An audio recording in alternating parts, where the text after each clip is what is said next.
Oke. Baik, Assalamualaikum warahmatullahi wabarakatuh. Waalaikumsalam warahmatullahi wabarakatuh. Waalaikumsalam Kita warahmatullahi wabarakatuh. membahas pandangan dunia, ya. Pandangan dunia Pancasila. Ini apa ini?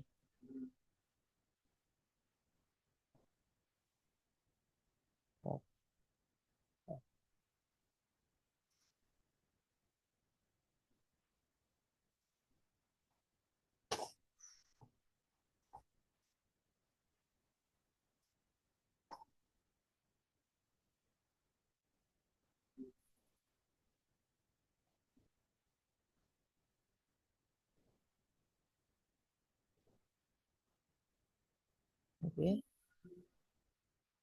Ini sudah share belum? Sudah muncul Pak, sudah Pak. Sudah kelihatan Sudah, ya? sudah Pak.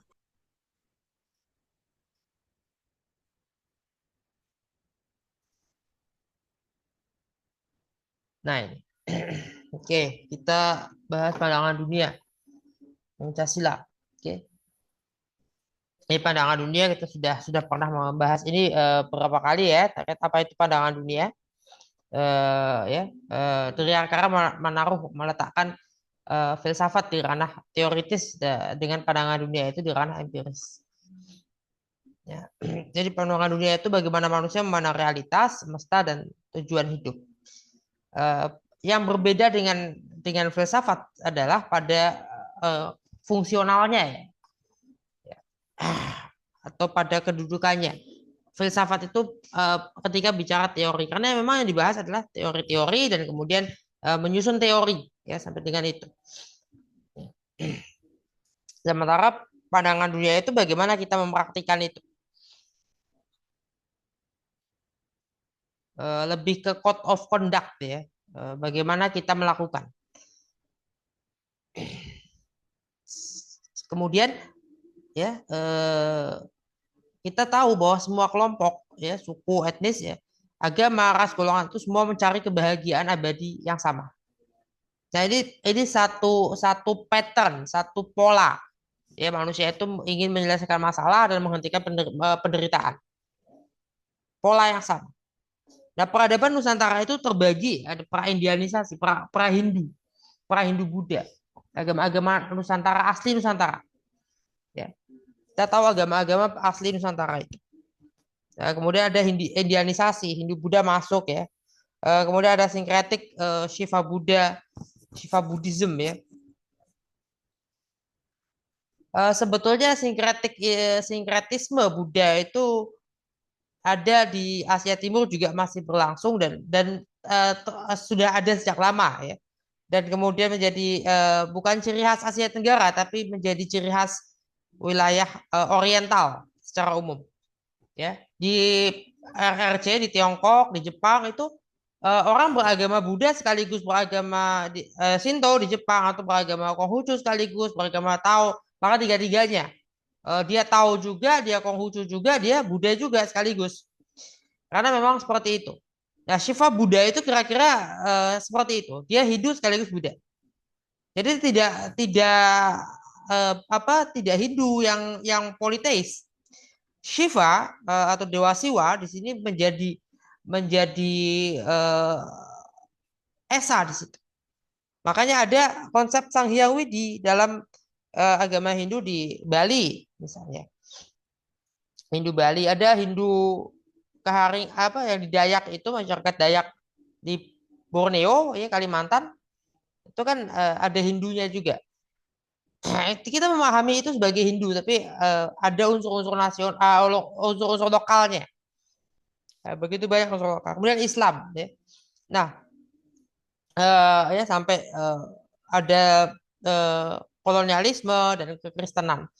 Jadi lapisan-lapisan ini tidak bersifat kronologis atau tidak kronologis mutlak. Ya, Kesultanan Samudra Pasai misalnya lebih tua dari Kemaharajaan Majapahit. Ya. Negara-negara vasal Majapahit itu tidak semuanya Hindu atau Buddha. Ada yang negara kerajaan Kesultanan Islam, ada yang Hindu, ada yang Buddha. Majapahit sendiri Shiva Buddha. Ya. Nah, kolonialisme Eropa itu tidak hanya berbarengan atau membawa misi kekristenan, tapi pemikiran sekuler, liberal, sosialis, ya itu semuanya ikut datang. Nah, kira-kira begini tata nilai. Etos ya, etos itu karakter, cara berpikir, cara bertindak, cara merasakan, ya, perilaku, ya. Moral itu moralis, adat istiadat, kebiasaan. Ya, nah Hatta memberikan penjelasan ada dua lapis, dua lapisan, apa namanya lipatan, eh, apa dua lipatan atau dua lapisan dasar fundamental negara. Nah, ya landasan etis, landasan politik.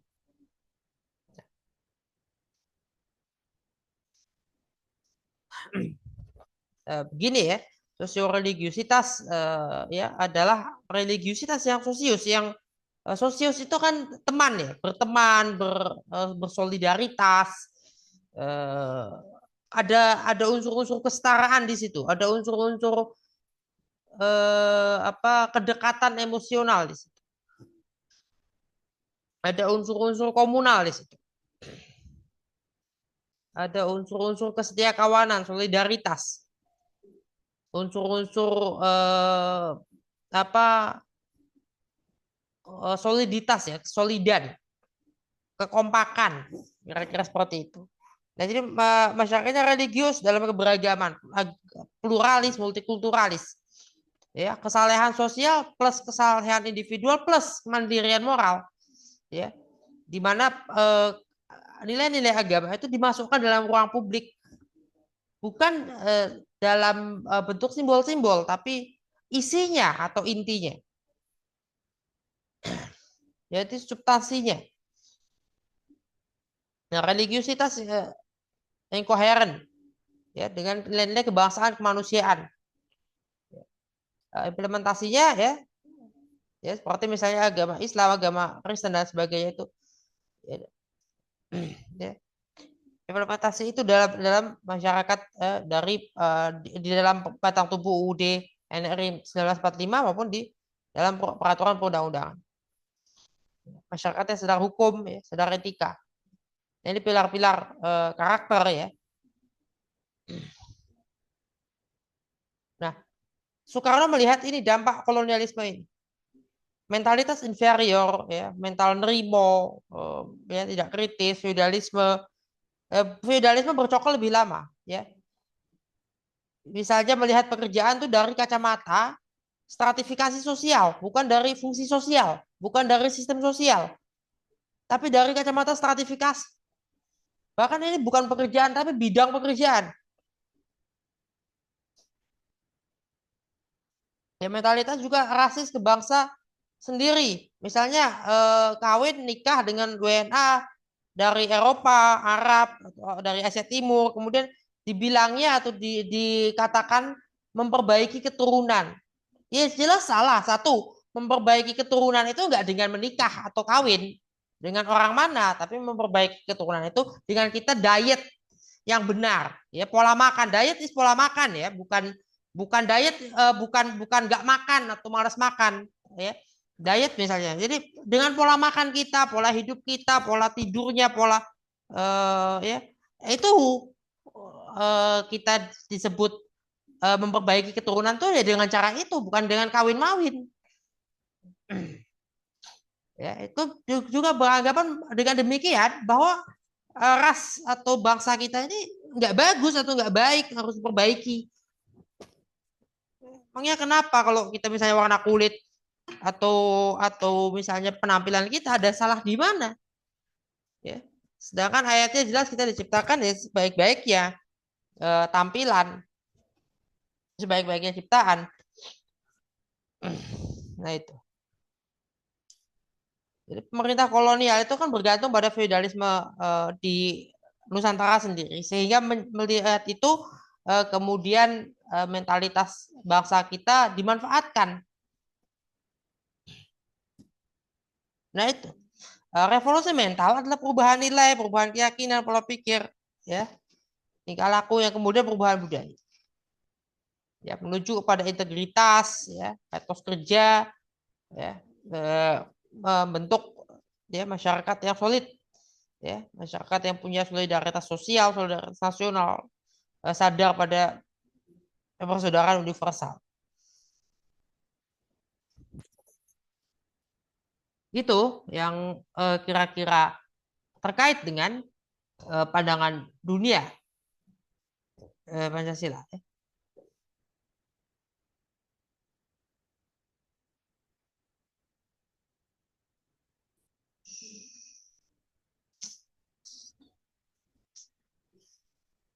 Hmm.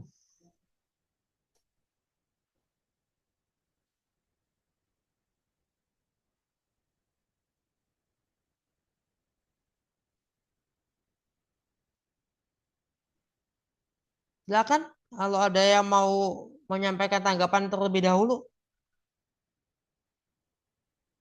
terkait ini, tanggapan atau pertanyaan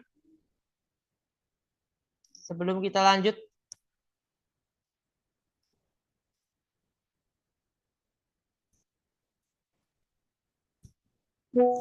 Bismillah, saya Pak. Ya, silakan. Ini Pak, salah satu dampak kolonialisme itu kan adanya mental yang inferior. Sampai sekarang ada di apa ya, di kalangan umat Islam juga ada inferiority complex pada penganutnya.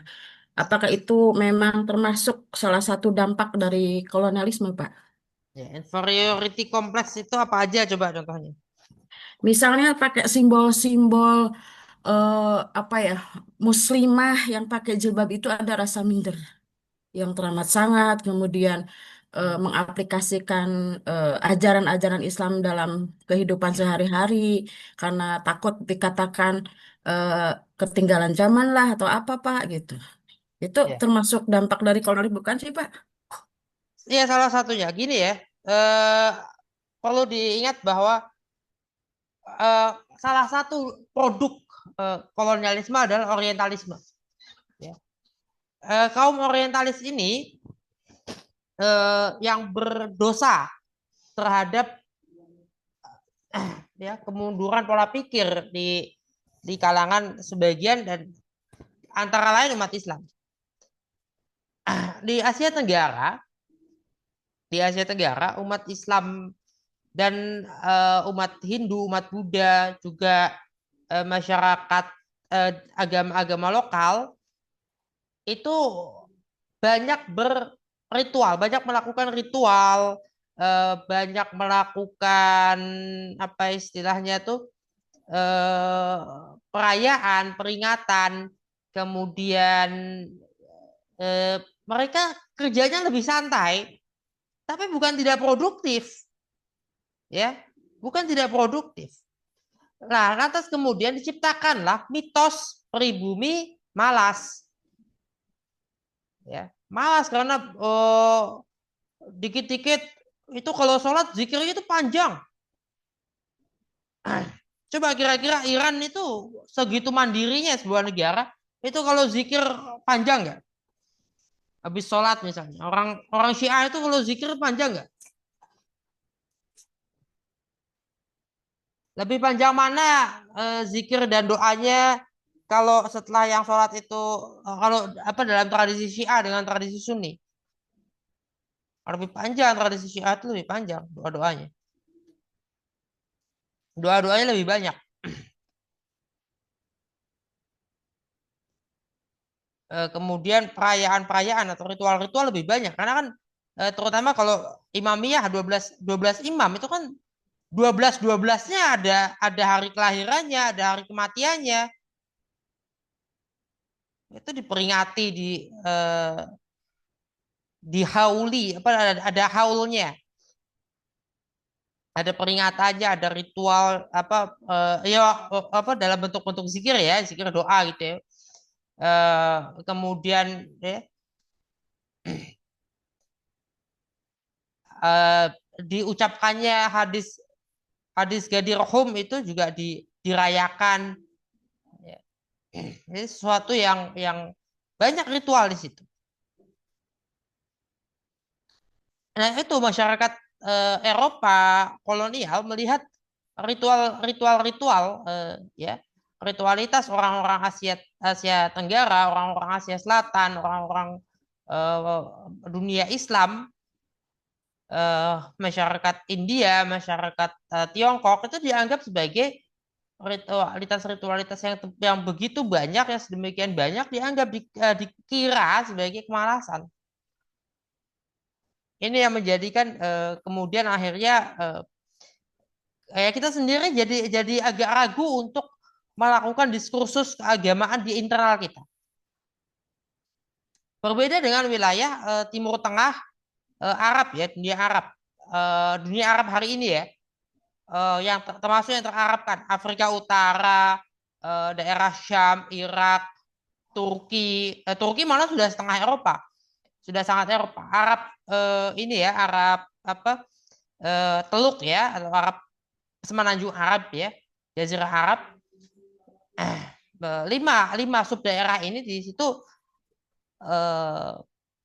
ya lebih dekat dengan Eropa, dan mereka sudah punya riwayat prakolonial, relasi maupun kontak dengan orang-orang Eropa. Sebelum perang salib pun sudah ada kontak mereka dengan orang Eropa, biasa aja. Dan perang mereka dengan orang-orang Eropa, kadang berdagang, kadang baik, kadang buruk, itu sudah biasa buat mereka. Sehingga dampaknya kolonialisme nggak begitu besar, tapi ke Asia Selatan, Persia, mulai sebagian Iran ya, tapi nggak seluruh Iran. Sebagian Iran, Afghanistan, Asia Tengah, bagian ini kalau Laut Kaspia itu kan, Laut Kaspia itu memanjangnya ke utara ya. Dia agak ke utara, lebih panjang, yang antara selatan utara itu. Nah, bagian tenggaranya itu selatan ke tenggara terus ke arah timur ya. Kemudian timur ya, timur ke timur terus. Asia Tengah dan Asia Selatan sampai ke timur. Sampai ujung timur ya, sampai ke Pasifik, berarti kan melewati Indonesia, Austronesia. Wilayah Austronesia kan luas, dari Madagaskar di barat sampai di sebelah timurnya itu sudah negara Chile, Pulau Paskah ya. Itu kan sudah seluas itu wilayah yang pada saat itu kontak dengan Eropa tidak banyak. Sebelum kolonialisme tidak banyak. Nah, ini menjadikan masyarakat kita di Asia Tenggara agak terkejut melihat orang-orang Eropa. Datang-datang langsung menjajah. Datang-datang langsung banyak konflik. Ya.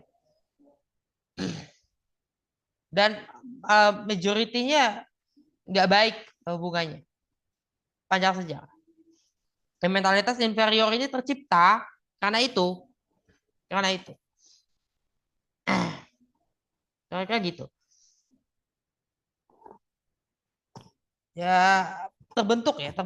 Gagasan kayak jilbab sebagai simbol ketertindasan, padahal bukan hanya bentuk jilbab yang kayak satu jilbab ya, tapi sebetulnya lebih general, lebih umum lagi, tutup kepala lah. Penutup kepala bagi perempuan, dan penutup kepala itu biasanya yang indah-indah. Yang cakep-cakep, dihias-hias, berbunga-bunga, bermotif-motif gitu. Bukan polos hitam, polos putih, polos satu warna. Tapi dia bermotif-motif. Sekalipun satu warna ada bunga-bunganya dalam warna yang sama, tapi kan kelihatan, oh itu ada bunga-bunganya tuh. Nah, model-model begitu, ada bunga-bunganya, ada pita-pitanya. Nah, model-model begitu, entah topi, entah kupluk ya, entah jilbab yang atau penutup, pokoknya tutup kepala ya, rudung yang macam-macam lah, model mantila atau apapun itu. Ya. Nah, itu ya, model-model itu 100 tahun sampai 200 tahun yang lalu itu justru menandakan kelas atas, masyarakat kelas atas. Kira-kira 200 tahun yang lalu, kalau perempuan nggak pakai tutup kepala, pakaiannya biasa, nggak bagus, ya, Dianggapnya apa? Pekerja kasar, kelas bawah, tidak punya tanah. Karena petani yang tidak punya tanah, petani yang hidup dari dan untuk tuan tanah. Tuan tanahnya siapa? Ya itu, ya mereka itu tidak menjadi budak tapi juga tidak merdeka.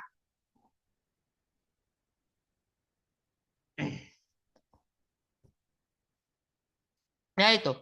Eh, Sementara kalau yang pakaiannya bagus-bagus, yang pakai penutup kepala, entah pakai kerudung yang gimana, itu pasti kelas atas. Pasti kelas paling nggak menengah ke atas. Mereka punya kedudukan. Bahkan laki-laki atau perempuan dari golongan di bawah itu nggak boleh ngomong langsung sama mereka. Harus yang perempuannya itu dulu ngomong duluan, baru dia boleh ngomong. Karena ditanya. Tapi nggak boleh ngasih ngomong duluan tuh nggak boleh, mendahului. Nggak boleh. Itu norma sosialnya di sana. Pada saat itu di mana? Di sana di Mediterania, di Eropa, di wilayah-wilayah masyarakat baratnya begitu besar jumlahnya dan begitu begitu berpengaruh dan dominan ya, berkuasa di situ.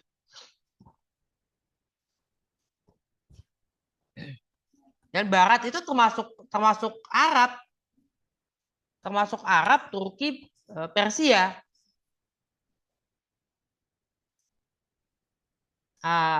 Juga keseluruhan Mediterania ya, karena Arab dan yang terarabkan.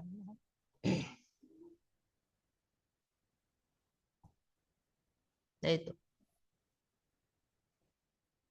Mereka di apa namanya kemudian bangsa masyarakat orientalis ya, kaum sarjana-sarjana orientalis punya gagasan untuk memanipulasi.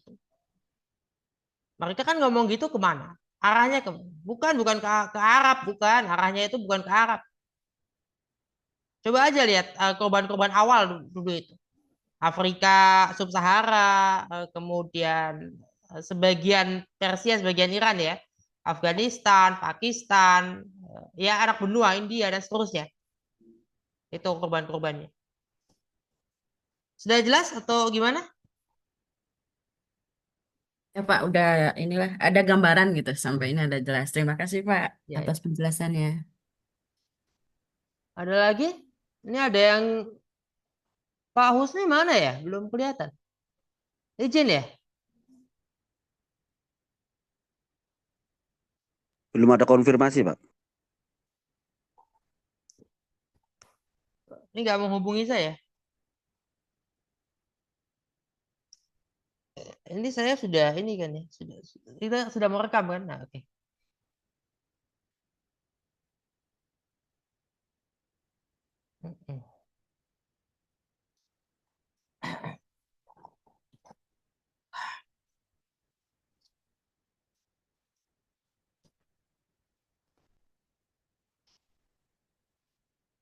Ada lagi? Sebelum? Izin Bapak.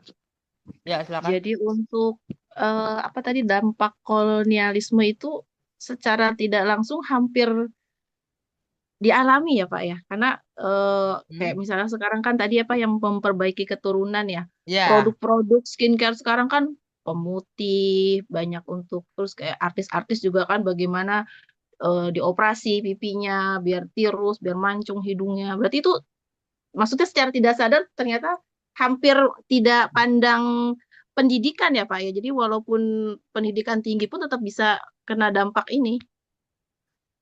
ya, kadang kala gitu. Itu penjajahan ya, bentuk penjajahan. Makanya dalam konsepsi ya tentang hak persepsi identitas itu soal kecantikan itu termasuk misalnya adanya kontes ratu kecantikan atau kontes yang berhubungan dengan ketampanan, kontes yang berhubungan dengan konsepsi cantik, ganteng ya, konsepsi keindahan itu kira-kira walaupun tidak selalu, tapi potensial di atas 50, di atas 70% lah, ya, di atas 70% kira-kira dapat melanggar hak persepsi identitas. Kita mempersepsikan kita cantik, kita ganteng itu dari mana? Dengan apa? Identifikasinya. Kan nggak boleh sama. Belakangan masyarakat dunia, terutama di lingkungan Asia, Asia itu kayaknya sekarang eh, timur, selatan dan tenggara ya. Timur, selatan dan tenggara. Sekarang banyak saya perhatikan orang-orang yang termasuk saya dapat ketemu juga itu menikah dengan warga Pakistan, juga ini apa saya kenalan ya, bukan ini kenalan nggak dekat, cuma saya tahu ya. Itu nikah dengan warga Pakistan, orang Indonesia nikah dengan warga Pakistan. Ada juga sejumlah orang lain, orang Indonesia nikah dengan orang-orang dari Pakistan, dari India, dari Jepang, dari RRC, dari Korea, bahkan dari Rusia ya. Nah ini pernikahan antar bangsa yang banyak terjadi di lingkungan Asia Tenggara, tidak internal di Asia Tenggaranya, tidak internal Asia Tenggara, tapi apa namanya lintas ya. Nah ini ada yang punya pandangan negatif, memang itu negatif loh, memperbaiki keturunan berarti dia minder. Ada yang enggak. Kebanyakan juga gini loh, orang Barat misalnya ya, orang Eropa atau ya mana mau Bu sama sama eh, warga Indonesia yang mau menikah dengan mereka itu alasannya memperbaiki keturunan, mana mau. Berarti sih orang ini nih minder nih. Kalau saya nikah sama dia, dia minder. Nanti saya punya anak, anaknya akan belajar untuk minder. Atau kalau misalnya nggak belajar untuk minder, untuk jumawa, merasa jadi bukan Indonesia asli misalnya. Oh, bahaya.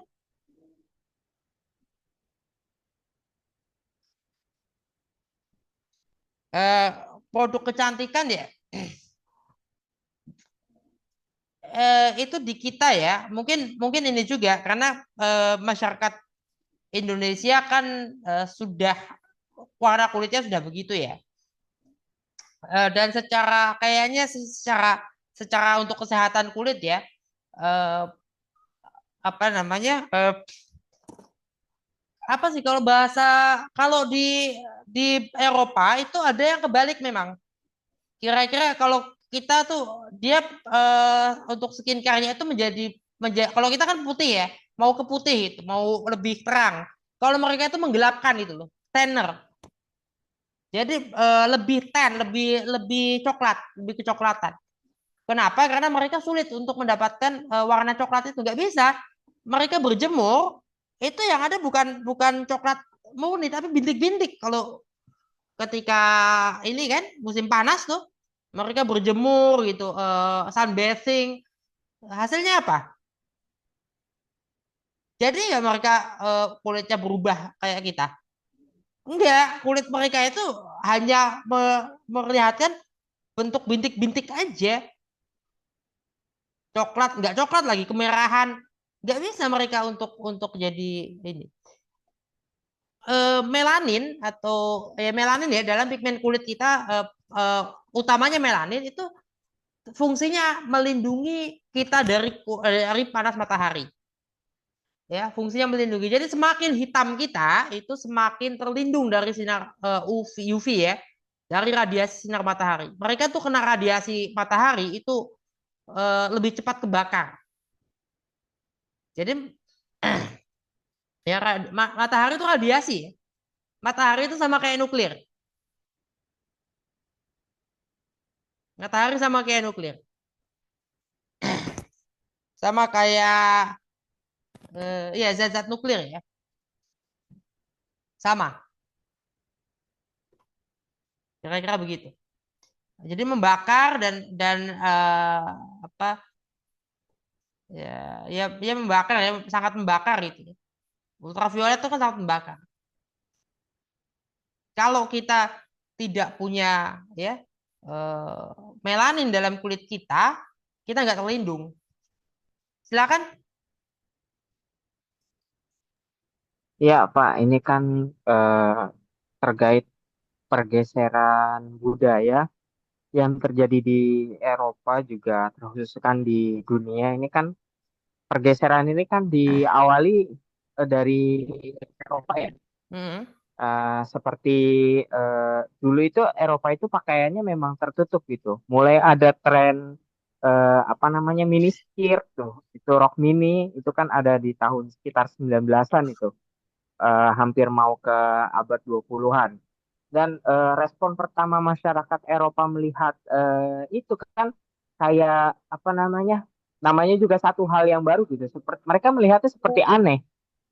Padahal pakaian yang tertutup itu adalah pakaian yang layak dulu, yang paling layak dipakai karena Eropa sendiri pertama itu kan eh, mementingkan fungsi. Eropa itu suhu di sana dingin gitu. Nah, mulai ada pakaian yang minim menutupi bagian tubuh, itu kan berarti kan pergeseran dari fungsi ke tren gitu. Ya. Terus juga apa namanya di Indonesia, contohnya kita yang kulitnya coklat eh, dicap oleh Barat kok kurang ganteng gitu. Yang ganteng itu yang kulitnya putih, terus juga yang rambutnya kriwil, terkhusus kan di Papua sana kan mereka kan kebanyakan keriting gitu. Itu kan oh kurang ganteng kalau rambutnya keriting, oh kalau rambutnya keriting tuh kurang cantik. Padahal itu kan Tuhan itu sudah menciptakan kita itu sudah sesuai dengan fungsinya. Seperti Bapak bilang tadi kan kulit yang berwarna gelap itu bisa mencegah sinar UV langsung gitu, paparan radiasi matahari langsung. Terus juga rambut yang keriting itu cocok di daerah yang panas karena yang rambut keriting itu bisa nangkap udara atau hawa dingin gitu, angin.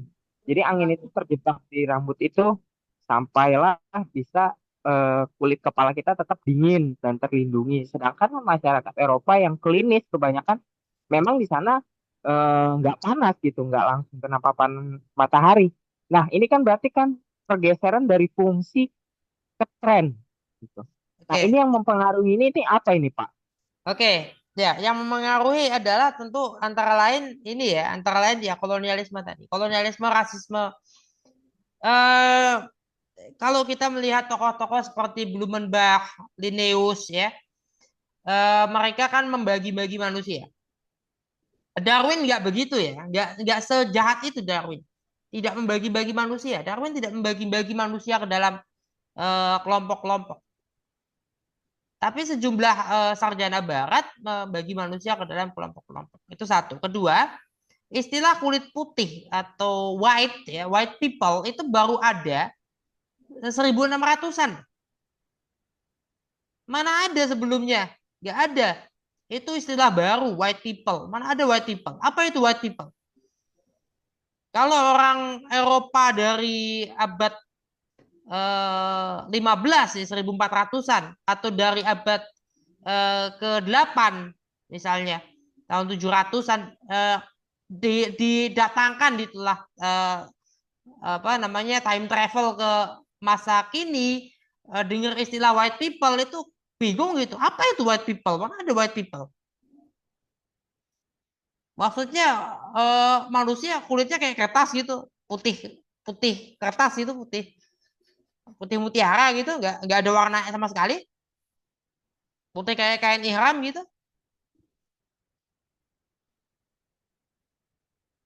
Yang albino aja nggak gitu, ada yang seperti itu tapi kan nggak gitu.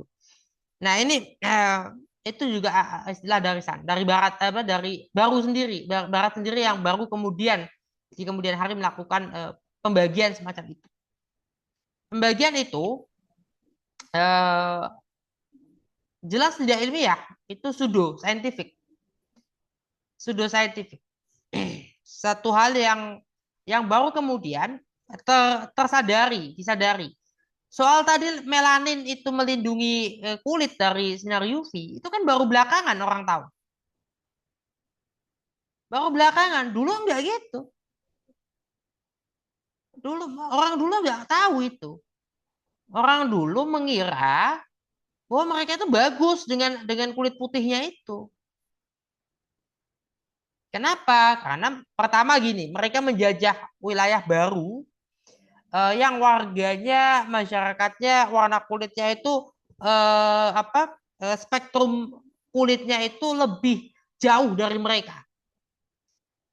Kalau yang warnanya olive, eh, bangsa ya Mesopotamia, Persia itu kan kulitnya olive, ya, hijau coklat muda ya, hijau coklat muda, kemudian apa? Gitu. Warna kulit orang Persia kan kayak kehijau-hijauan. Orang wilayah Syam, ya, Suriah, Lebanon, mana itu kan kehijau-hijauan kulitnya,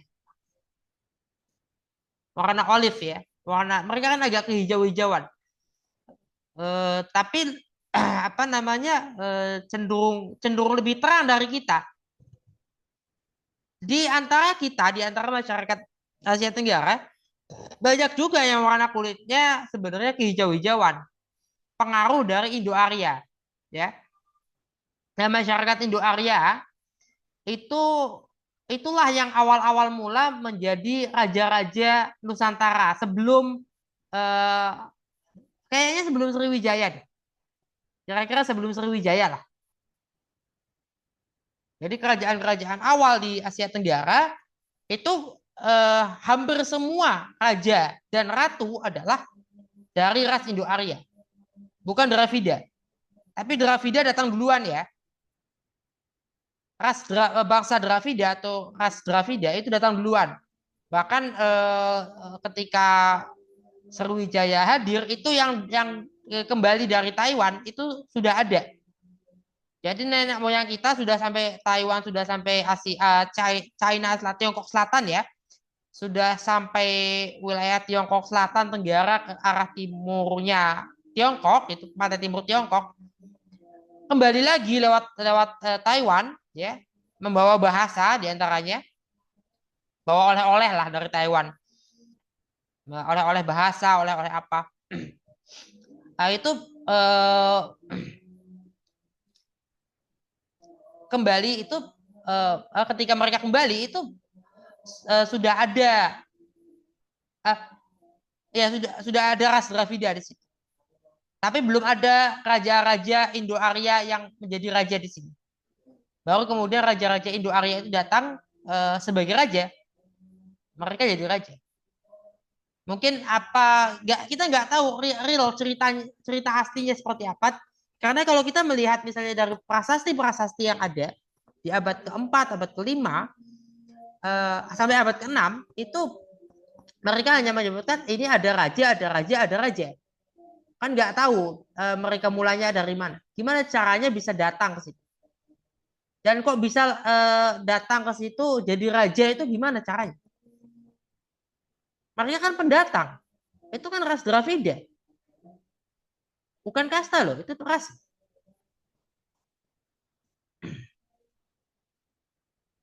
Kalau kita lihat tulisan ya, cara kalau di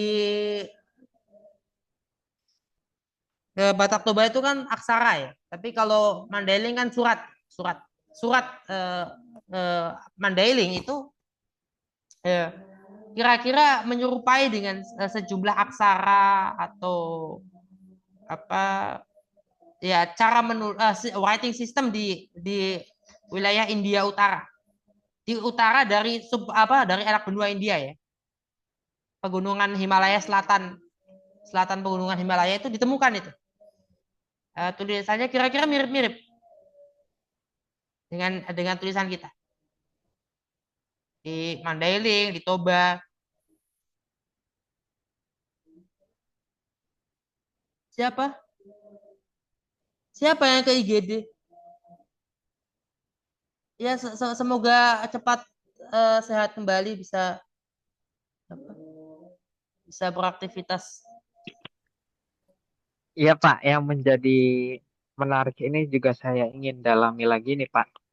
kan budaya feodalisme itu sebelum kolonialisme Belanda masuk ke Indonesia itu memang kan sudah ada. Karena kan kita kan sebelum Belanda masuk itu sistemnya kerajaan. Dan kelas bangsawan itu ketika menikah dengan kelas petani itu kan dianggap satu hal yang tabu gitu. Ya. Nah, yang menariknya ini ketika kolonialisme Belanda masuk, Eropa masuk ke tanah Nusantara ini, nah mereka membuat kasta lagi gitu. Jadi apa namanya, Ya. orang pribumi itu di bawah kastanya orang Eropa. Sedangkan kan untuk melakukan hal ini, untuk memunculkan propaganda bahwasannya pribumi itu di bawah kasta Eropa, kan nggak langsung, Pak.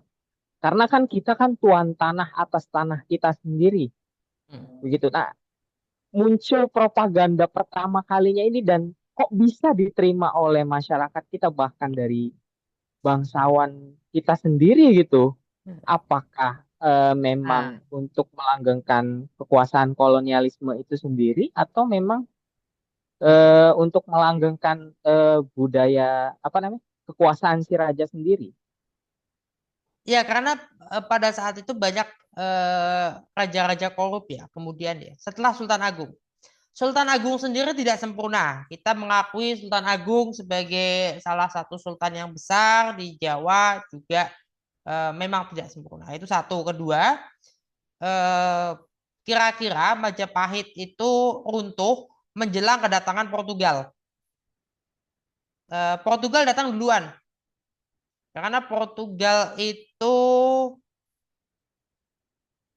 nah, ya Portugal datang duluan ya. Datang duluan dia sebelum Spanyol. Karena Portugal itu lewat Samudra Hindia, dia akan menemukan jalur dari Tanjung Harapan. Ya, mereka menemukan jalur yang selatan yang dari Tanjung Harapan menuju Hindia, tidak melalui Suez, ya. Pada saat itu belum ada terusan Suez, belum ada terusan Suez, mereka kan harus bawa kapalnya, narik kapalnya lewat darat, ya. Kemudian mereka melewati wilayah kekuasaan kekhalifahan yang itu biayanya mahal sekali. Ini satu hal perlu diingat, itu juga merupakan tindakan apa ya? Jadi Ottoman dulu kira-kira sudah jadi polisi dunia ketika apa namanya? Ketika terjadi setelah mereka menaklukkan Konstantinopel, Utsmani itu jadi Ottoman ya, Kaisaran Ottoman itu jadi polisi dunia saat itu. Sebetulnya seperti itu. Kira-kira mereka menguasai jalur-jalur besar, jalur-jalur penting. Rempah-rempah yang menuju Eropa harus tertahan dulu, harus kemudian dijualnya dengan harga yang lebih mahal supaya Ottoman dapat untung. Ya, itu. Jadi itu kan berupa bentuk kezaliman sebetulnya terhadap bangsa Eropa. Pada masa itu sebelum ditemukannya proses apa istilahnya pengawetan mayat yang modern sekarang. Dulu kan mengawetkan jenazah itu pakainya apa? Pakai rempah-rempah. Pakai rempah-rempah loh. Pakai bahan makanan. Makanya kenapa kita dibiasakan suruh cepat-cepat. Padahal Rasulullah sendiri 3 hari.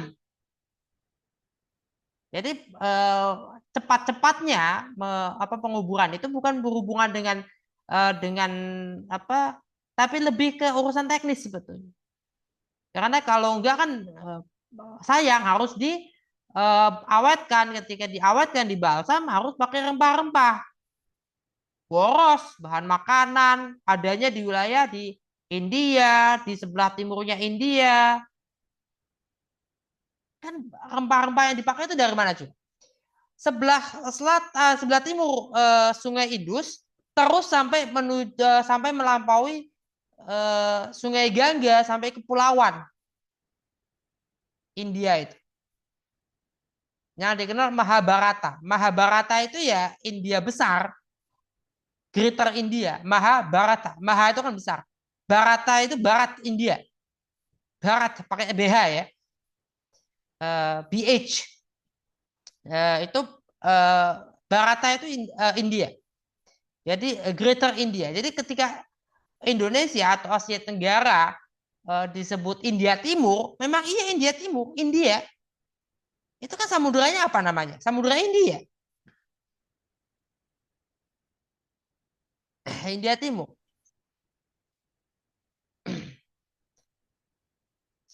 Dan ada pengaruh India besar di situ.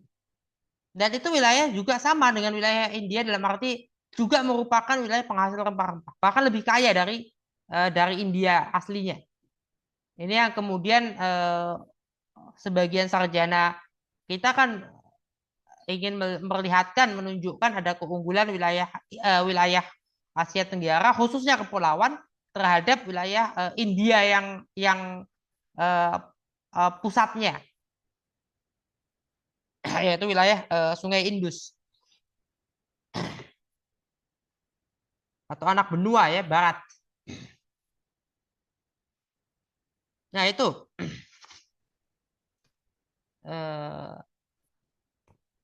itu ya. Jadi artinya memang kolonialisme dan mereka korup ya.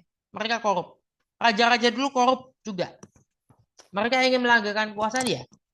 Awal mulanya justru ya VOC itu nggak mau ikut campur urusan politik.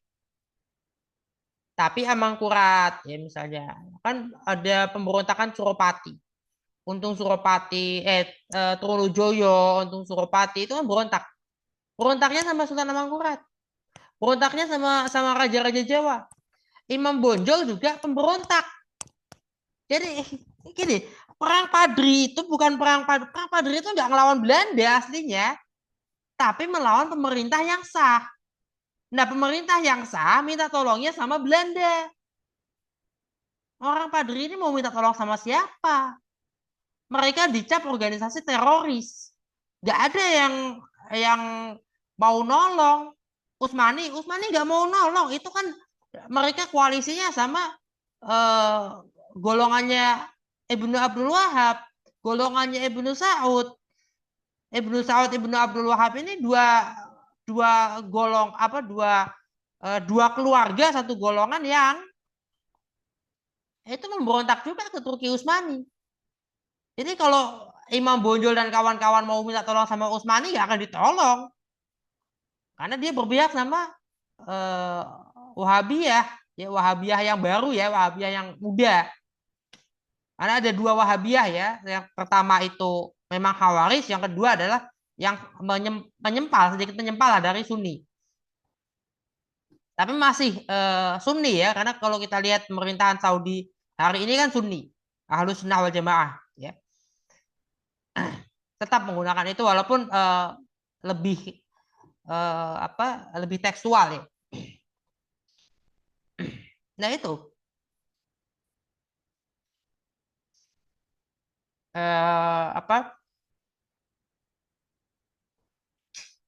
Padri itu mau minta tolong sama siapa kan gitu. Kalau dia mau berkoalisi, beraliansi sama siapa? Nggak ada. Dia pemberontak kok. Dia memberontak terhadap pemerintah yang sah di situ. Pagar Uyung ya. Pemerintahan Pagar Uyung yang sah. Ke Mandailing, dia berontak ke raja-raja Mandailing, raja-raja Toba. Pemberontak itu. Untung Suropati pemberontak, dia berontak sama raja kok. Trunojoyo dia berontak sama raja. Namun ada juga sejumlah memang raja-raja kayak Pangeran Antasari itu memang kan dia bagian dari keluarga kerajaan. Pangeran Diponegoro bagian dari keluarga kerajaan. Tapi ada di situ ada unsur konflik internal di situ. Ada bagian dari keluarga kerajaan berpihak pada penjajah, ada bagian dari keluarga kerajaan berpihak pada ya misalnya Pangeran Antasari atau Sultan Hasanuddin. Gitu. Jadi apa istilahnya? Ya memang seperti itu, ya.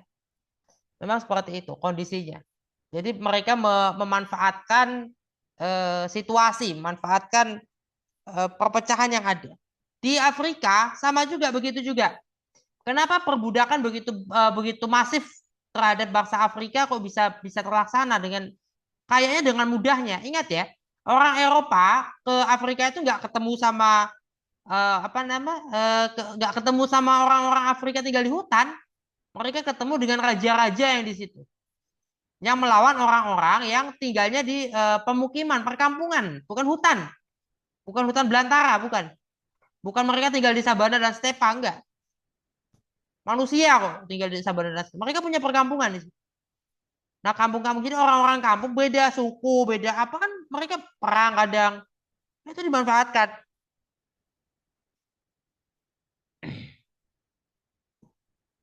Dan bangsa Arab, bangsa Turki, bangsa Arab dan bangsa Turki lah, itu ikut serta dalam melakukan hal yang demikian, perbudakan modern, juga kolonialisme.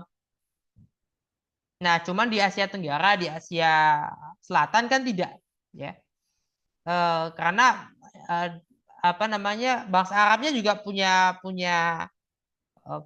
pengalaman berbeda di Asia Selatan dan Asia Tenggara terhadap bangsa Eropa. Karena sudah tinggal di situ, sudah wilayah jauh ya dari. Silakan. Sudah selesai Bang Manaf? Cukup? Atau gimana? Cukup Pak, jelas Pak. Pak, nanya dikit Pak. Ya, Ustaz. silakan. Itu tertarik Pak soal Imam Bonjol tadi Pak. Saya Ya. teringat buku Tuanku Rao Pak. Tuan Kurau. Itu seru. Saya baca bukunya waktu dia masih dilarang belum keluar dan saya tertarik itu. Di mana dia mengatakan Tuan Padri itu membantai orang-orang di orang-orang Karo ya Pak waktu itu katanya. Ya, memang. Ya. Itu fakta. Jadi kemudian di situ disebutkan dia itu berpaham teroris, seperti teroris. Jadi, Ya.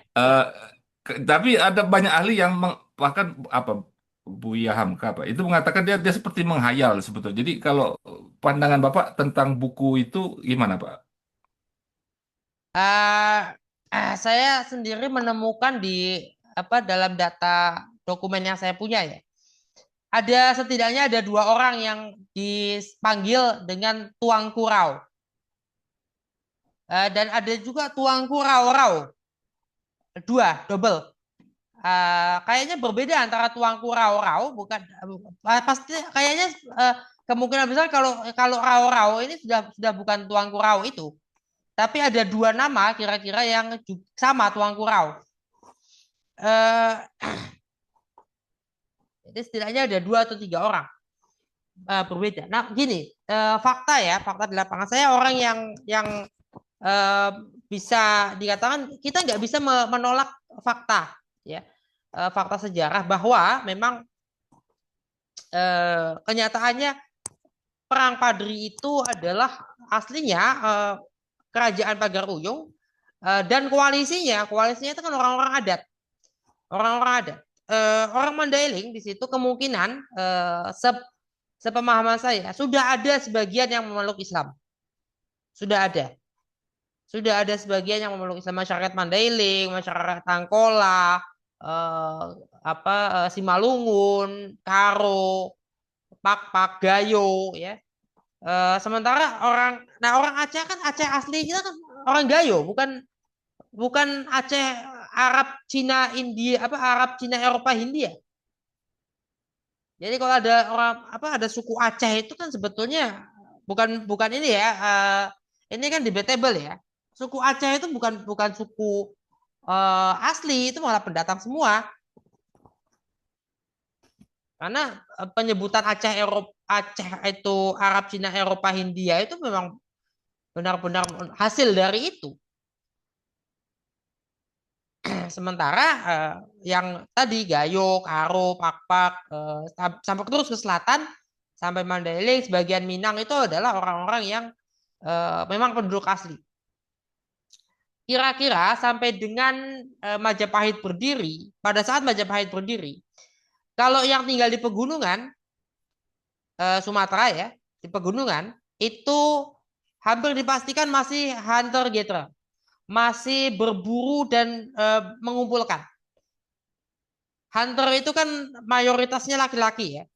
Kalau gatherer pengumpul ya, pengumpul kan ngumpulin buah-buahan, ngumpulin daun-daunan lah, daun-daunan yang bisa dimakan dan buah-buahan yang bisa dimakan, edible plants ya, makanan tanaman yang edible yang bisa dimakan, ya kemudian berburu daging yang bisa dimakan. Itu kalau yang mengumpulkan biasanya perempuan, yang berburu biasanya laki-laki umumnya, walaupun tidak semua ya, ada saja mungkin. Nah kemudian itu yang di pegunungan tuh sampai kira-kira zaman Majapahit masih begitu. Sisa pemburu pengumpul yang sampai akhir era kolonial itu di bagian selatan Sumatera ya. Kalau bagian selatan Sumatera lah, yang kita kenal suku Anak Dalam, orang Rimba ya. Mereka kan menerima kosakata asing sebetulnya. Sekolah, school, ya emang itu kan kosakata asing, nggak ada di dalam silabus dalam bank kosakata mereka, dalam kamus mereka itu nggak ada. Tapi mereka menerima itu. Kalau di Mandailing, sikola itu kan juga kosakata asing. Tapi kira-kira kalau masyarakat Mandailing sudah punya kerajaan di saat kolonial Belanda sudah masuk, di saat perang Padri itu berlangsung, sudah punya pemerintahan lah, sudah punya entitas politik, mereka wajar menerima itu. Tapi kira-kira ada yang belakangan gitu. Ya masyarakat pegunungan itu ya diperang termasuk yang diperangi. Tapi mereka sudah mulai punya pemerintahan, sudah mulai punya entitas politik, sudah mulai punya sistem, punya struktur sosial politiknya masing-masing. Gitu. Kira-kira. Ya itu yang saya perhatikan kalau bukunya itu saya juga nggak baca sampai akhir ya, tapi pemahaman saya dari dokumen-dokumen yang saya punya, tadi ada tidak satu orang yang punya nama Tuang atau dipanggil dengan Tuangku Rao, Tuangku ya, kayak Tengku ya, itu Tuangku, Tengku itu kira-kira sama. Hanya dalam bahasa dan tradisi yang berbeda atau budaya yang berbeda. Mereka itu ingin memurnikan agama lah. Mereka datang dari Saudi ketika awal mula berdirinya ya kerajaan Saudi yang pertama atau kedua ya. Coba kita lihat lagi nanti. Di saat awal itu, saat masih jadi Mekah dan Madinah dikuasai oleh Wahabiyah itu awal mula. Jadi waktu itu masih pemberontakan dan tidak terlalu lama ya, tidak terlalu lama. Ada satu riwayat atau ada yang menyampaikan lah, pendapat bahwa ketika di dalam pengasingannya Tuanku Imam Bonjol itu menyampaikan penyesalan sebetulnya. Ya, ada riwayat itu. Dia menyampaikan penyesalan. Berbeda dengan Pangeran Diponegoro. Pangeran Diponegoro mungkin karena Pangeran Diponegoro itu unik lagi karena beliau adalah seorang sufi ternyata. Ini menarik karena sufisme bisa punya gerakan politik yang sekuat itu.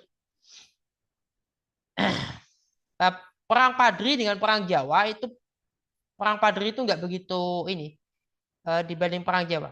pengaruh politiknya ke depannya dari peristiwa itu.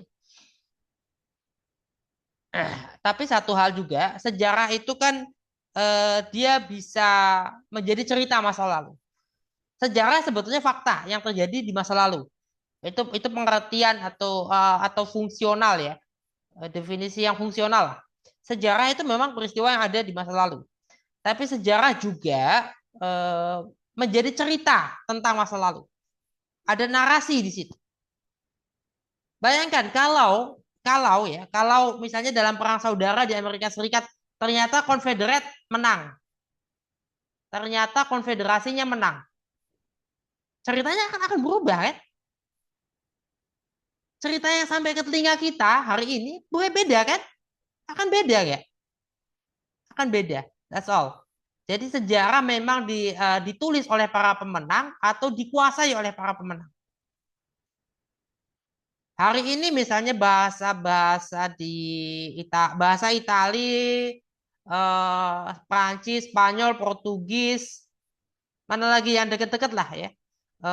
Yang itu di bahasa Roman ya, bahasa yang dipengaruhi oleh Latin Romawi itu bahasa-bahasanya eh, sama nggak sih dengan bahasa-bahasa sebelum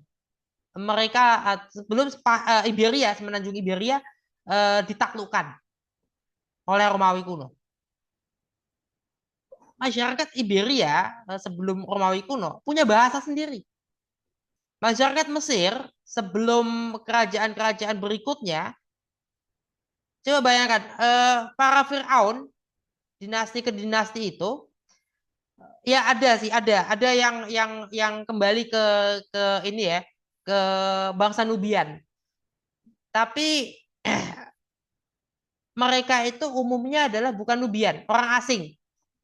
Jadi ada satu ini juga di satu grafik ya. Mesir itu dikuasai oleh penduduk aslinya lebih banyak atau ternyata lebih banyak dikuasai oleh bukan penduduk asli. Karena antara Koptik dengan Nubian saja sudah berbeda. Koptik datang belakangan loh. Nah, kalau Koptik dan Nubian dianggap dua-duanya penduduk asli, kira-kira pun sama, masih lebih banyak bukan penduduk asli yang menguasai atau memerintah bangsa Mesir. Ya, kira-kira itu sejarah ya. Artinya sejarah itu diciptakan dari narasi-narasi. Apalagi sejarah ya banyak ini fungsi apa pengertian definisi yang fungsional sifatnya terhadap sejarah. Ya, sejarah memang tidak ini ya, tidak bisa dipandang sebagai sebetulnya apa yang sebenarnya terjadi. Nggak bisa gitu. Nggak bisa. Kita tetap punya versi sejarah masing-masing.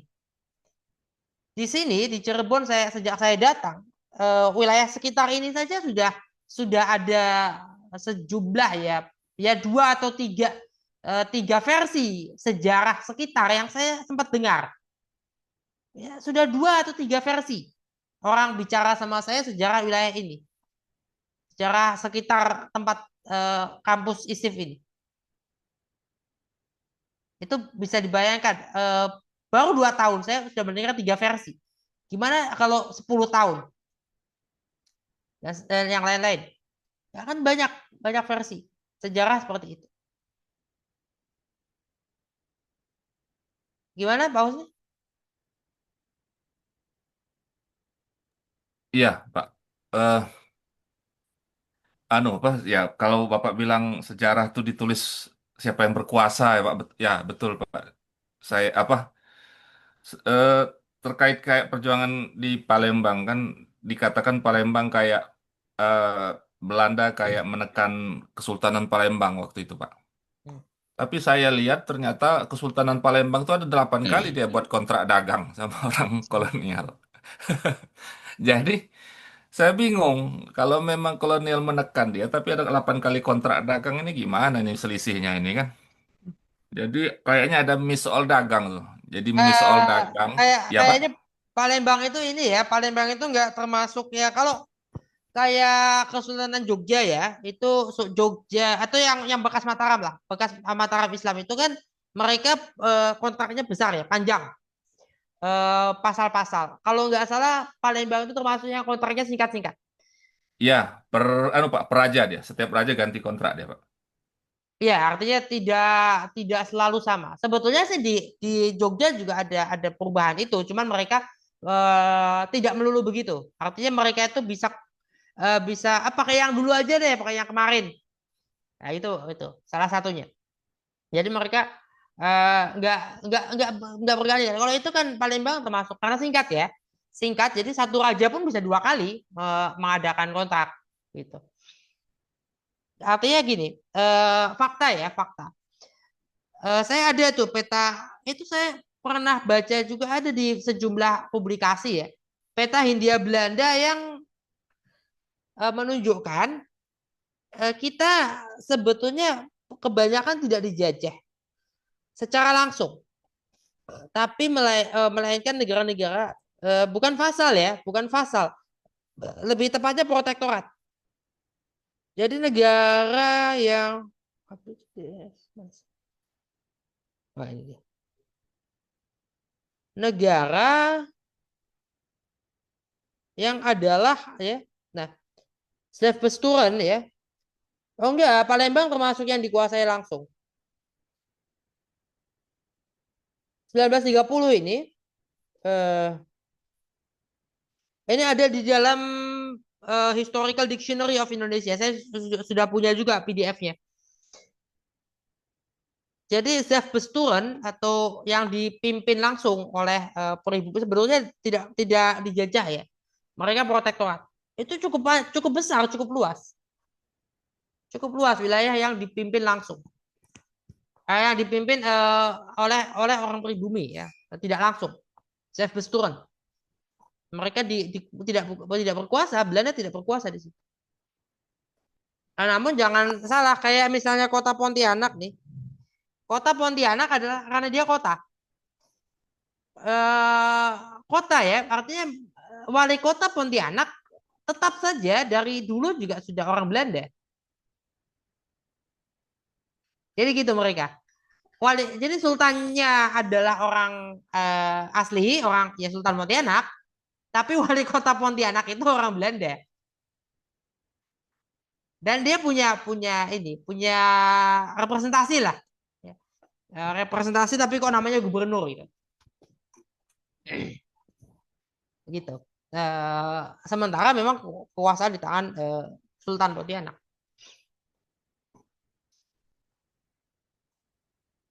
Kira-kira seperti itu kondisi Indonesia, Hindia Belanda saat itu. Hindia Siap. Belanda itu Jadi bukan ini. Ya, Jadi silakan. izin Pak, jadi awal mula konflik sama Belanda itu saya lihat pertama sebetulnya bukan karena kalau di Palembang tuh Sultan Palembang tuh buat kontrak lada sama sama VOC apa sama, tapi kemudian dia menjual separuh dengan Inggris waktu itu. Ketahuanlah oleh Belanda. Marahlah Belanda, dikirimlah pasukan. Jadi Dan dasarnya itu Jadi awalnya tuh gara-gara Pak, dagang, Pak. perjanjian yang membagi akhirnya Semenanjung Malaka untuk Inggris, Sumatera untuk Belanda itu dari situ asalnya. Dari pertarungan dagang itu. Iya, Ini loh, seperti itu. Eropa itu kenapa ingin menguasai wilayah India dan India jauh ya, India depan? Karena gini, karena apa? Karena mereka itu butuh rempah-rempah. Kan rempah-rempah banyak fungsinya. Sementara Kekaisaran Utsmani itu nggak mau tahu. Bayangkan, ketika pun ya waktu awal ya, waktu Portugal melakukan penyerangan dan blokade terhadap kapal-kapal haji, itu oke lah Utsmani itu bantu. Utsmani akhirnya bertindak melakukan aksi militer supaya Portugal menghentikan tindakan blokade haji itu. Tapi kemudian Utsmani tetap saja menjadikan, pokoknya kalau mau lewat wilayah Utsmani untuk bawa rempah-rempah ke Eropa, bayarnya gede. Ya gimana? Mau mau seperti apa gitu loh. Kan Utsmani tidak mempedulikan, artinya Utsmani tidak mempedulikan wilayah yang jauh di timur sebetulnya. Padahal dampaknya besar itu. Ada pengalamannya berbeda juga. Kita Asia Tenggara, Asia Selatan, kemudian Asia Barat itu punya pengalaman berbeda terhadap kontak dengan orang Eropa. Wilayah Asia Barat sudah biasa ketemu dengan orang Eropa. Jadi mereka sudah biasa jalan-jalan ke sana ya untuk keperluan dagang lah. Atau misalnya perang, sudah biasa. Ketika perang salib, itu orang-orang Eropa itu sudah mendekati Madinah. Kan orang-orang Eropa, mereka datang dari Eropa itu.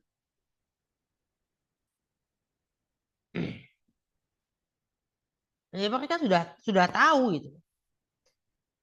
Dan situasi dinamika perang damai antara Asia Barat dengan Eropa itu, Asia Barat, Afrika Utara dan Eropa itu sudah dinamikanya sudah berjalan jauh lebih lama dari sebelum Masehi itu ribuan tahun hingga hari ini masih aja, dan menciptakan dinamika yang berbeda. Hari ini dinamikanya sangat merugikan bagi sebagian mereka sendiri dan menguntungkan bagi sebagian yang lain di dalam wilayah mereka. Seperti Yordania dan Mesir itu dinamikanya untung ruginya agak ya cenderung inilah, untung ruginya cenderung imbang lah. Ada untungnya, mereka dapat ruginya juga. Tapi kalau wilayah Saudi, Uni Emirat Arab ini kan bukan menjelekan negara-negara lain ya, tapi kita memberikan kritik lah. Ya mudah-mudahan aja sampai. Jadi kan wilayah-wilayah Arab Teluk ya yang sekarang tergabung Dewan Kerjasama Teluk itu kan negara-negara yang mereka ambil banyak keuntungan dari, dan lebih banyak untungnya dari konflik yang ada di wilayah Syam ya, Levan. Ya. Sementara negara-negara Levan, negara Syam itu, negara-negara di wilayah Syam sampai Irak, Irak sendiri sudah banyak ruginya, Lebanon ya kalau sekalinya rugi habis, apalagi wilayah selatan. Kemudian Suriah sudah habis perang saudara. Itu perang saudaranya Suriah itu bukan satu lawan satu loh. Itu multi pihak loh. Itu multi pihak mereka. Jadi ada ISIS, ada yang sekarang berkuasa ini, kemudian Al-Assad yang ditumbangkan, mana lagi? Itu sudah multi pihak. Kemudian Jordania, ya Jordania sama Mesir sama kira-kira keadaannya. Palestina itu kan wilayah-wilayah sudah habis ya. Banyak ruginya dengan dinamika itu. Ya. Belakangan ada lagi Sudan, kemudian ternyata agak tersembunyi Nigeria. Nigeria wilayah yang ini ya itu lebih kompleks lagi dibanding ya pokoknya sangat kompleks juga lah, sangat kompleks itu. Dan Nigeria itu minus kehadiran Arab Teluk ya, nggak ada Arab Teluk di situ. Malah itu internal mereka sendiri. Internal sendiri. Makanya tersembunyi. Orang nggak begitu banyak yang peduli ya, karena memang itu cenderung internal gitu loh. Cenderung internal. Sisa-sisa perang saudara lah. Kan mereka sudah pernah perang saudara juga. Perang saudaranya sudah berakhir, tapi apakah mereka sudah melakukan demilitarisasi terhadap milisi-milisi yang ada, sudah melakukan pelucutan senjata? Jangan-jangan belum pernah gitu. Cuma yang penting damai.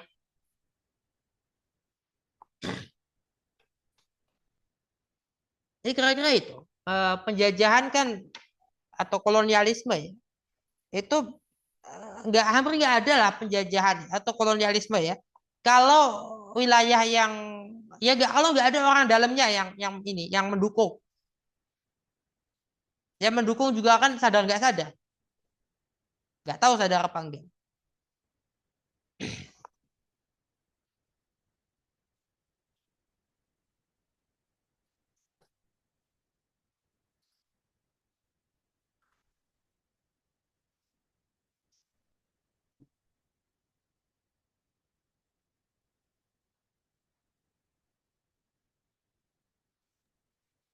Pak Ustadz mau tanya dikit ini. Tuh. Ya, Tanya lagi itu terkait anu nih Ustadz, terkait Weltan Saung ini. ya, Kan kalau kayak Weltan Saung ini kan itu eh, dia dia memandang diri dia sendiri itu ya Ustadz. Negara itu melihat diri dia sendiri. Nah, itu gimana kalau kayak Arab Spring itu kan sebetulnya satu anu itu satu landscape sebetulnya yang dipecah-pecah atau seperti Malaysia yang dipecah-pecah. Itu apakah mereka itu melihat mereka memiliki wetan song yang sama itu atau mereka ada mengidentifikasikan beda itu ya. itu. Eh, Pan-Arabisme kan sempat sempat besar ya, Pan-Arabisme. Tapi Pan-Arabisme itu sendiri kacau sejak awal. Pertama gini, eh, sekarang negara Arab banyak banyak kerajaan atau republik. Uni Eh, Emirat Arab kerajaan ya. Oman, kerajaan. Oman kerajaan, Kuwait kerajaan, Qatar, Bahrain, Saudi, 6 ya. Arab tadi ya. Jordania, mana Hmm. lagi? Hmm. Maroko. Eh, Sarjah kecil tapi Itu Sarjah. itu itu bagian dari Uni Emirat Arab. Oh ya benar. Udah ya? Ya. 8, oke. Sisanya republik ya. Dari 20 sekian. Eh Gini.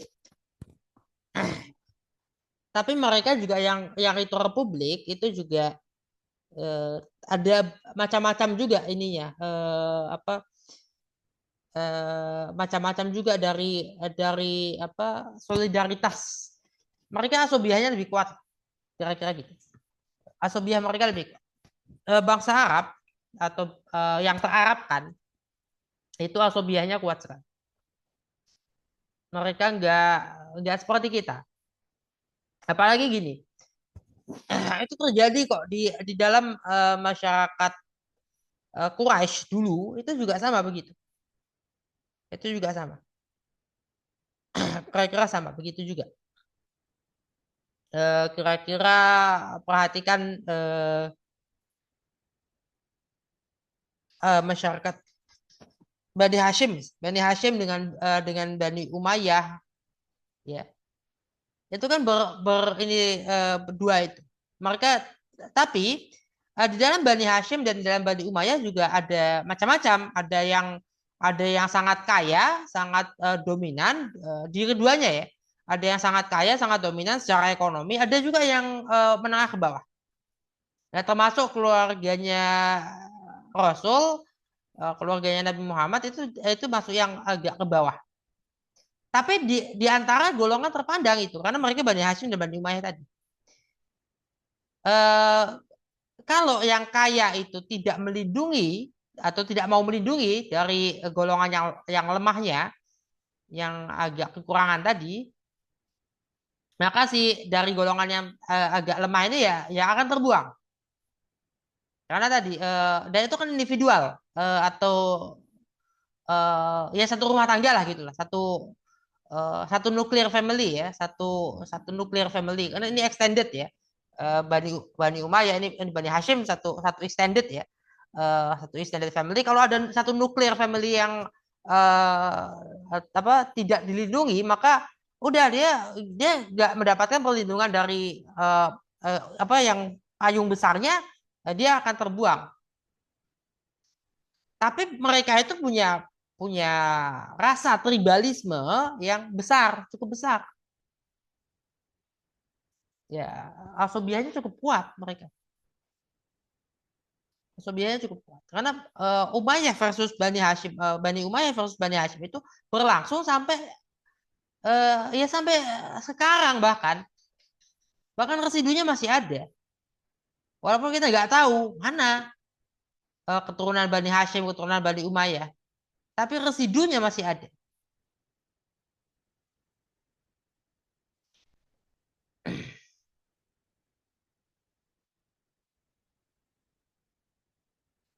Nah, bangsa Arab itu apakah tidak punya satu Wiltan Syaung yang sama?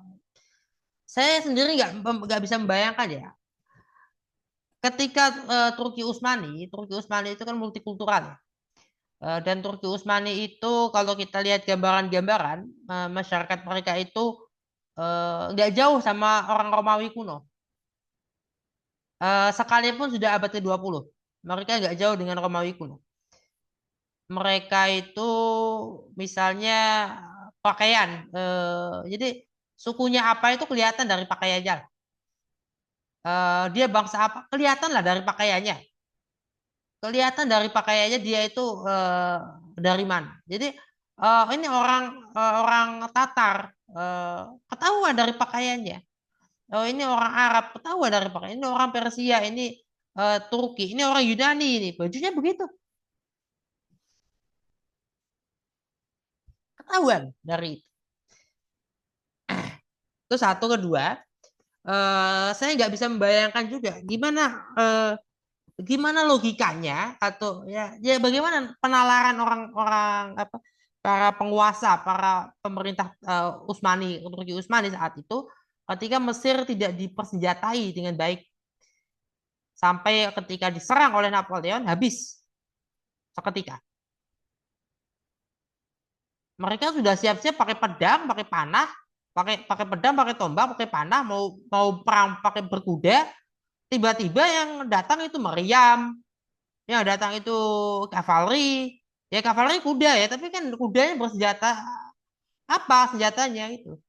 Tiba-tiba pakai senapan, pakai meriam, pakai yang dibawa itu modern, bukan panah pedang.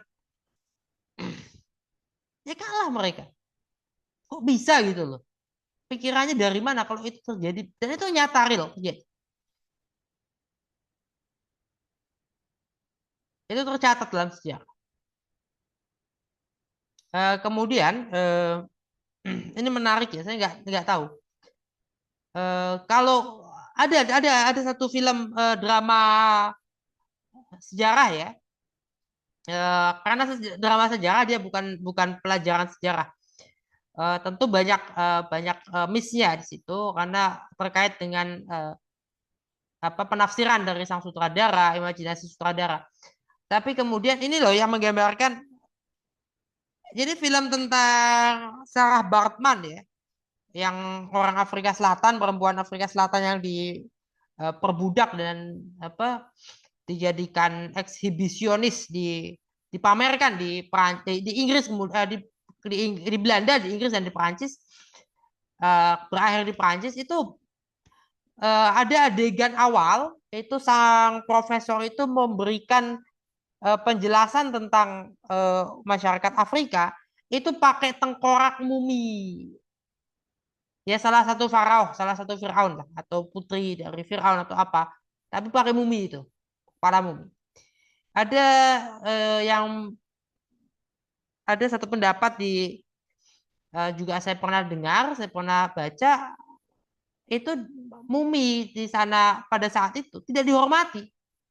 Baru belakangan ini mumi Mesir kuno itu semua mumi itu dihormati. Mereka dikasih paspor hari ini ya, mereka dikasih paspor. Kalau mumi misalnya mumi Rameses II, Rameses III atau mumi siapa Tutankhamun misalnya. Kalau dia dibawa ke luar negeri itu disambut oleh militer setempat. Sekarang begitu. Dulu enggak. Dulu jangankan di itu. Mereka itu bisa diperjualbelikan, bisa ada loh yang pernah makan mumi orang dulu itu. awal-awal Egyptologi ya.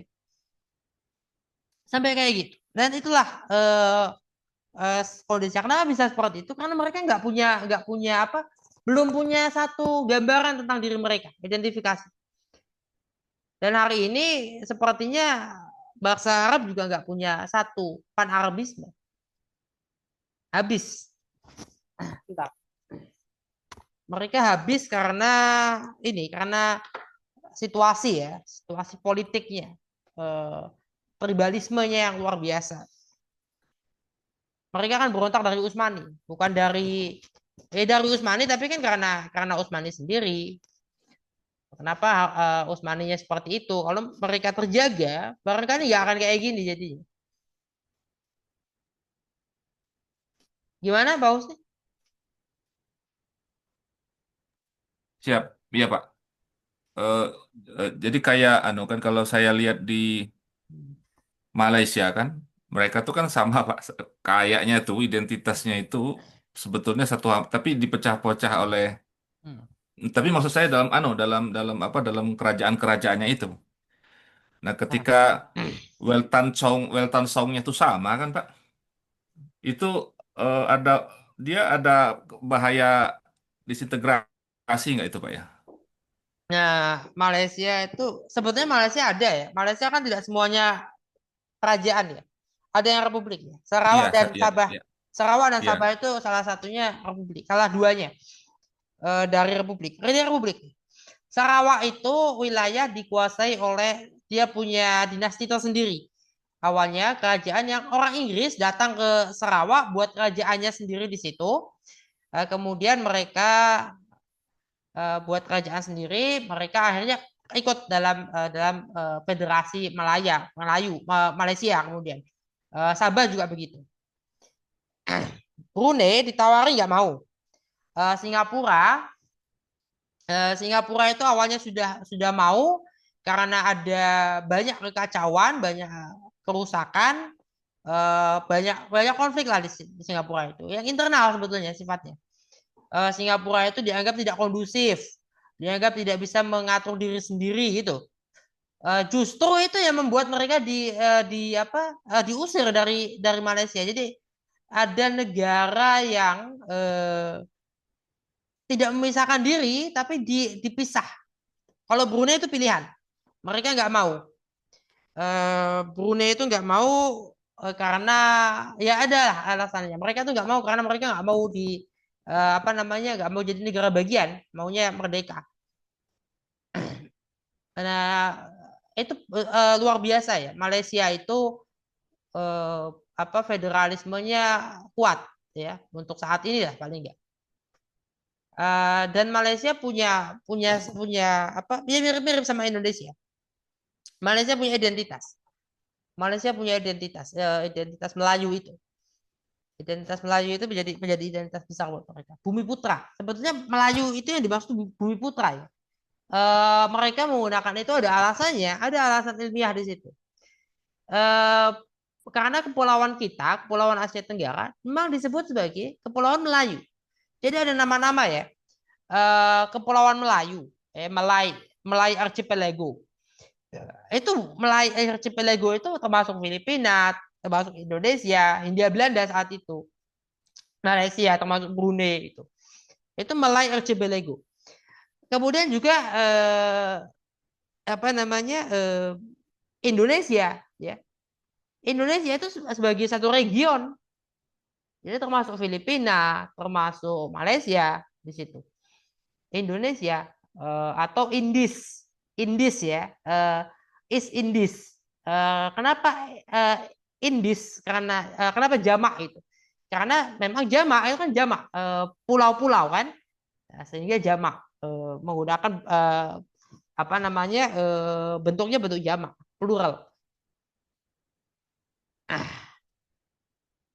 Nah, identifikasi Indonesia sebagai bangsa belum ada ya. Baru kemudian ada. Melayu juga. Kira-kira sama, penyebutan Indonesia ataupun Melayu sebagai satu entitas kebangsaan itu berasal sebetulnya dari kolonial. Karena yang menyebut Malay Archipelago itu kolonial. yang menyebut yang menyebut Indonesia juga itu kolonial. Filipina bahkan Filipina tidak mengganti namanya, nggak bisa ganti namanya itu Filipina. Nggak bisa ganti nama itu Filipina itu karena wilayah kepulauan ini semua sudah punya nama asli. Papua New Guinea kalau dihitung Papua New Guinea, walaupun ada New Guinea-nya ya, eh, sebetulnya kan cukup Papua saja sebetulnya nggak masalah. Cuman karena apa faktor sejarah, geopolitik dan sebagainya, akhirnya dia harus menambahkan New Guinea-nya itu dalam. Karena New Guinea kan punya kolonial, ya. Tapi mau nggak mau mereka kalau misalnya mereka mau bikin Papua saja atau Papua Timur, ya itu juga barangkali kita bisa sengketa sama mereka soal nama. Nah, ya Filipina nggak bisa ganti nama. Vietnam kan nama mereka, nama Vietnam. Kambodia, Laos, Thailand, Siam awalnya Siam ya, Burma, Myanmar. Nah, Malaysia dan Indonesia itu aslinya sebetulnya Singapura juga kan Tumasi namanya. Kan Tumasi. Mereka juga masih pakai nama Tumasi loh. Masih ada loh kata-kata masih Tumasi itu masih dipakai sebetulnya. Cuman mereka tidak menjadikan Tumasi itu sebagai identitas kebangsaan Singapura karena Tumasi milik Melayu. Jadi kalau pakai Tumasi mereka pakai sebagai identitas kebangsaan untuk keseluruhan, ya mungkin khawatir terjadi lagi apa yang membuat mereka diusir dari Malaysia. Itu ya Indonesia dan Malaysia itu namanya dari nama kolonial. Dari nama kolonial, bukan dari apa nama asli, enggak, mereka nama kolonial ini. Cuman tercipta identitas nasional. Barangkali penjajahan itu ya menjadi satu ini. Kalau Utsmani kan baik Utsmani, Abbasiyah, dua inilah, dua. Utsmaniyah dan Abbasiyah ya. Dua ini menjadi satu era, dua masa, dua era, dua dinasti yang sangat besar perannya dalam kemunduran baik itu umat Islam secara global maupun wilayah kekuasaannya sendiri. Ya, dunia Arab itu. Arabisasi terjadi di eranya Abdul Malik bin Marwan ya. Masih dinasti Umayyah. Kemudian di masa Abbasiyah, di masa Utsmaniyah terjadi banyak sekali pemberontakan. Paling banyak itu di Abbasiyah dan Utsmaniyah. Banyak pemberontakan, termasuk Wahabi. Ibnu Abdul Wahab itu memberontak berkali-kali. Ibnu Abdul Wahab dan Ibnu Saud itu dua keluarga ini sudah berkoalisi berabad-abad yang lalu, beratus-ratus tahun yang lalu, sudah 300 tahun berkoalisi dan ya berontak kepada Utsmani sampai akhirnya berhasil mendirikan kerajaan Arab Saudi hari ini. Pak, izin Pak tanya. Ya. Izin Pak. Weltan Saung ini dia dinamis nggak sebetulnya Pak? Karena kita kan ada dalam perkembangan dunia yang dinamis juga kan banyak nilai-nilai yang sudah berubah. Sedangkan Weltan Saung itu kan memang hadir bukan dalam suasana hampa, jadi memang ada nilai yang waktu itu. Nah ini kalau ke depan kira-kira Weltan Saung itu perspektifnya dinamis nggak sebetulnya Pak? Dinamis. Saya sendiri belum pernah melihat ini ya, melihat mencari bukti-bukti sejarah misalnya dari Amerika Serikat ya. Coba perhatikan dari sejak siapa? Mungkin Bush ya atau Clinton. Ada Natal nasional kan di itu. Di apa? Sementara pada masa Soekarno misalnya di Indonesia, nah ini menarik, Indonesia ini punya tradisi apa misalnya terkait Idul Fitri, Idul Adha. Kalau melihat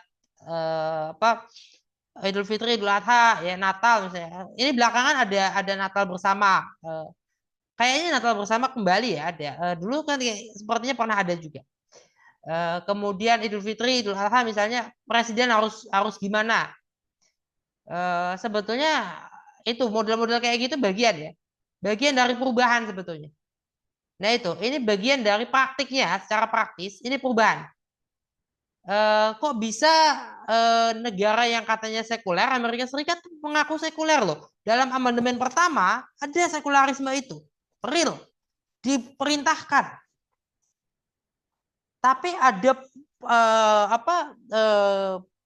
apa namanya penyalahan pohon Natal nasional, pohon Natal di Gedung Putih itu ada. Itu. Kemudian kayak Malaysia, oh Malaysia lebih meriah loh kalau Natal.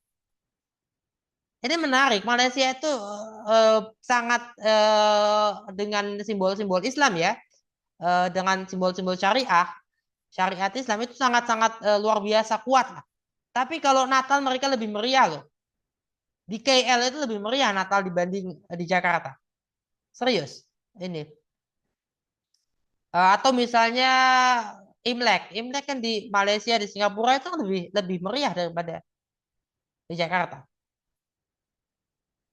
Nah itu perlu ya kita untuk melihat apa namanya melihat ya kemungkinan pasti berkembang karena dunia berkembang, ada dinamika itu. Itu ya barangkali kita bisa lanjut nanti ya, berarti ya saya usahakan kita selesai sebelum ya sebelum akhir Desember karena saya tanggal 23 sudah tidak di Cirebon. Sehingga saya upayakan selesai lebih cepat. Untuk mata kuliah ini yang Pancasila ini kita saya usahakan pakai soal ya. Kemarin kan filsafat udah ya. Saya usahakan Ya pakai sudah, Pak. soal. Iya. Saya usahakan pakai soal. Jadi bisa di waktu yang sama. Kira-kira. Itu ya barangkali kita tutup ya. Terima kasih. Alhamdulillah rabbil alamin.